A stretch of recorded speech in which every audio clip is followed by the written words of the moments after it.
People are rising up everywhere, from Chile to Hong Kong to Lebanon, Iraq, and France. But why are some of them good and others violent? What makes a protester courageous? What makes a protester bad? Which ones are rioters? And which ones are fighting the good fight? If you're watching mainstream media, sometimes things can get confusing. Protests are described as a violent mob in one country and a pro-democracy revolution in another. And some protests don't get any coverage at all. Who decides which protests are worthy of which labels? And why? To help you navigate this confusion, here's my handy guide to worthy versus unworthy protests. First and most importantly, it's all about location, location, location. To all you protesters, rioters, and violent mobs out there, if you want that coveted peaceful protester label that garners nonstop headlines and Western adoration, it's crucial that you protest from a country or territory that's on the US State Department's hit list. Protest against the government in Venezuela, Iran, Nicaragua, or Hong Kong, and you're guaranteed to get the hero treatment in US media, and probably even some lavish funding from USAID. It literally doesn't matter why you're protesting. It could be for better living conditions or for a violent right-wing ideology, which in these places it usually is. You're pretty much guaranteed to be portrayed in a positive light no matter what you do, no matter how much violence you inflict. That's why the right-wing mobs that overthrew Bolivia's democratically elected socialist president Evo Morales were simply referred to as protesters, no matter how violent and racist their behavior was. Lucky for those right-wingers in Bolivia,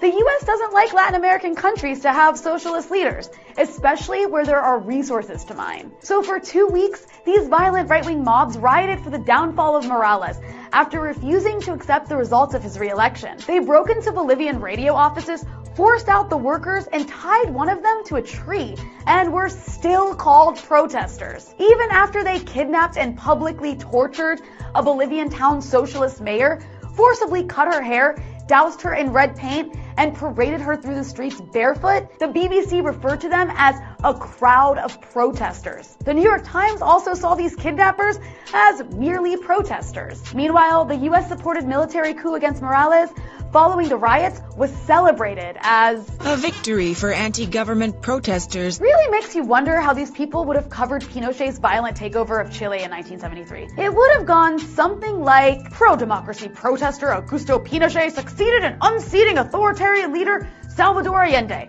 It's a bright future for the Chilean people under this new democratic order. Right-wing mobs in Venezuela that have literally lynched people get the same royal treatment in Western media, in lockstep with the US government's operation to overthrow Maduro. The same goes for protests in Hong Kong, where the US is funding a violent anti-China separatist movement that regularly beats up those who disagree with them, often flagrantly on film. They recently lit a man on fire. And how does the media describe these people? Pro-democracy and anti-government activists. Peaceful demonstration inside. It was a peaceful protest of pro-democracy activists. These so-called pro-democracy activists haven't said much about democracy. They're just anti-China. Hence, they're good, lovable protesters. Speaking of which, for those of you protesting governments that are friends with the US, you're shit out of luck. You're not protesters, you're violent mobs of rioters.